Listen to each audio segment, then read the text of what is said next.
Do you ever feel like that you should be surrounded by people to be truly happy? What if I was to tell you that the secret of profound contentment might actually lie in embracing your own company? I'm just going to share a few stories now about when I learnt to appreciate solitude. I remember back to a time when my kids were little and I was a stay-at-home mum. My husband used to work. On the weekends, he would play sport.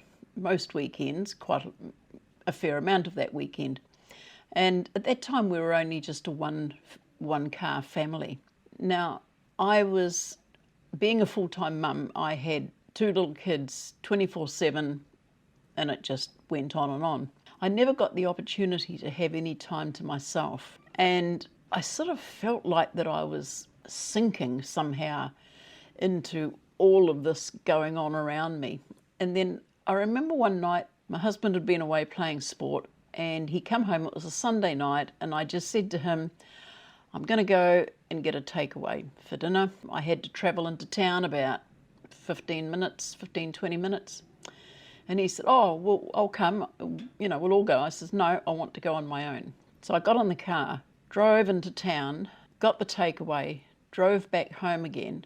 And I really, really enjoyed that probably about an hour that I had just by myself. And I started to realise that how sad my life had got when the only time I was feeling absolute pleasure in being alone was when I had to take time out to go into town and get a takeaway. And at that point I decided that it was about time I started taking a bit more time for myself. Now, my husband never used to use the car for work during the week. We only lived a short distance away. But even if I wanted to go somewhere, we were close to a beach, so I'd take the kids down to the beach.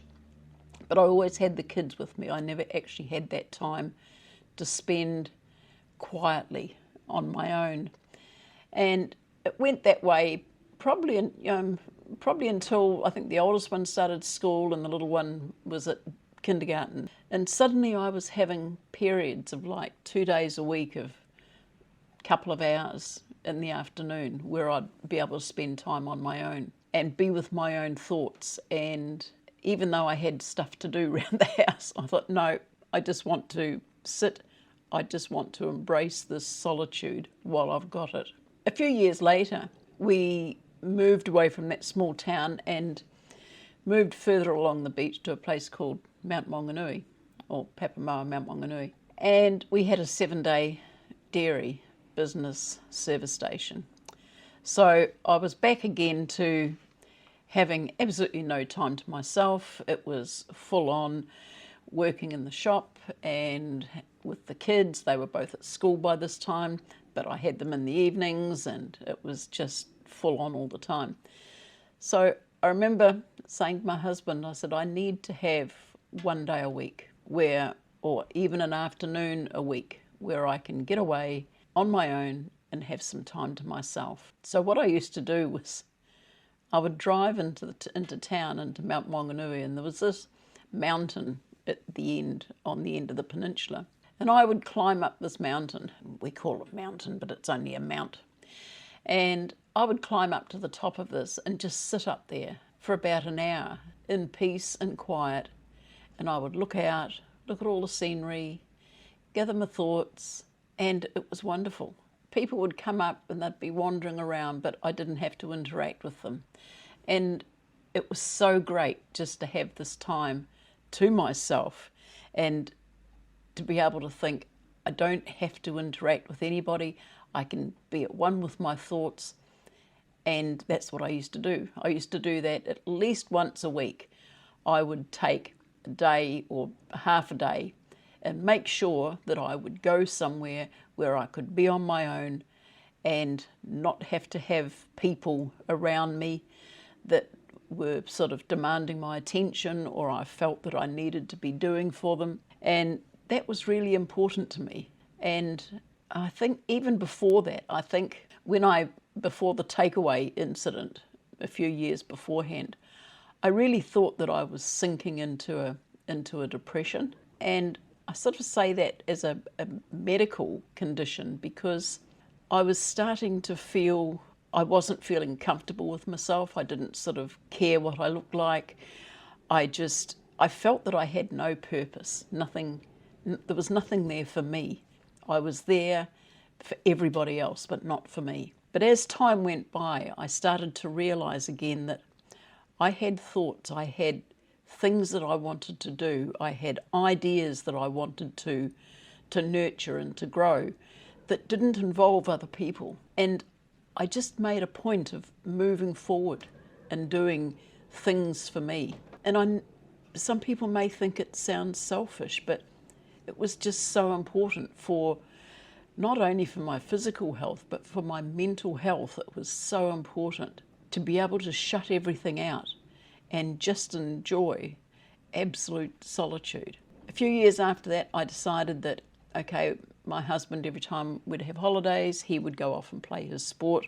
I always had the kids there. So I would work, he would go on holiday, he would go off and play sport for a week or whatever. So I just said one year, I said, I'm going to take a week off and I'm going away on holiday. He's, oh, where are we going? I says, no, I'm taking a week off and I'm going on holiday. You can stay here. Kids are at school. You can get the kids to school. You can be here when they get home. But they were a bit older by this time, so he was able to have the bit of time to get home from work after the kids had got home from school. But I just said, I've got to go and have a holiday. I'm having time on my own. You do what you want to do on your holiday. I want to get away and have time to myself. So I remember I made some bookings. I was lucky I was working in an office by this time, and there was a travel agent attached to it. So I got them to do a booking for me, and I went to an island here in it's in Auckland, not in the harbour, but it's close to Auckland. It's in the general area of Auckland, and it's called Pakatoa. Now, this used to be a touristy resort where you could go catch the ferry across to this place, and it was just a small island, and it had cabins and it had swimming pools and had a golf course out there, and it was just a beautiful place. And so I just packed up. I came up to Auckland and I went out there on my own, and I had a wonderful week of reading, swimming, walking, and just thinking. It was just wonderful. And I'll never forget, people thought I was crazy that I wanted to go off on holiday on my own, but I just said, no, I just need to have some solitude. And at any of these times, it was never loneliness. The difference between loneliness, solitude is basically a state or a situation of being alone, and people yearn for solitude. Whereas loneliness can be a distressing emotional response and a feeling of disconnectedness or lack of desired social connection. And it's not something people want as a general rule. It can be, for some, it can be a very painful experience, and often it's linked to a negative effect on mental and physical health. So I was never in a state of loneliness. For me, it was solitude. It was something that I wanted. I wanted to have nobody around me. I just wanted to be at one with my thoughts. So that was what I did. And that, of course, sadly now, the island where I went is now privately owned. It's no longer a resort. But I still look back with much appreciation of that time. I had that week off. It was just wonderful. It was wonderful. A year or so after that, I decided also that I was going to have another holiday, and I went up north to the Bay of Islands, and I spent a week up there on my own, and I would catch the tour boats, the ferries and things that were up there, and I just went off and did stuff by myself, and always had plenty of books to read, and I always took pen and paper so that I could write down my thoughts, so that I could feel the appreciation of that time that I did actually have to myself, and I could appreciate and go back and look back on the things that I did and why I enjoyed that so much. But now I'm sort of, older, I've retired, I'm in my 70s, and even though I've got friends and I've got family living here, with me in the house. I so enjoy getting away down to the park, going sitting at the beach and just looking and just watching what's going on around without any demands on me, on my attention. I could just sit and look. It's like, I remember when I was a kid, I could sit there and look at an open fire for ages and just stare at the flames and just be at one with my thoughts. And that's the same way that I am when I go to the beach. I could sit on a sand dune and I can just look out to the waves and just watch the water for hours. And it's not that the waves have got my attention. It's this ability to be able to shut things off and just put all my own thoughts into my head and just ponder them and think about the good things and sort out just things in my mind that were important to me. And I still do that, and I still value that solitude.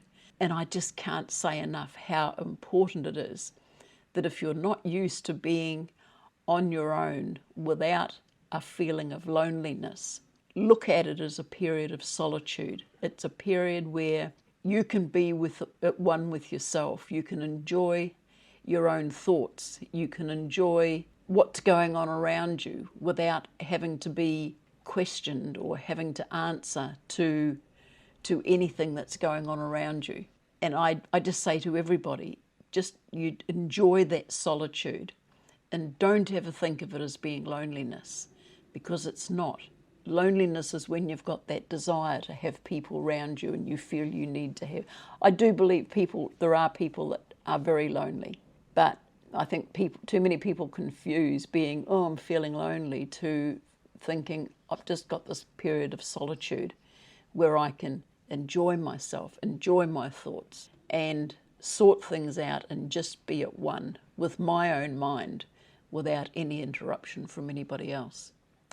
So that's my thoughts on solitude and how I have embraced it so much and actively sought solitude over the years. And now that I've got access to periods of time, plenty of time that I can spend on my own and enjoy that solitude, I still do it. And I just say to anybody, when you are finding that you're on your own like that, look at it as solitude and embrace it for what it is. It can be so joyful. Okay, that's my little bit for today. If you've got anything out of this, please like this video. I would appreciate it if you would share and comment or even subscribe to my channel. That would be great. So in the meantime, everybody, please stay safe, take care, and I will see you on the next one. Okay, bye.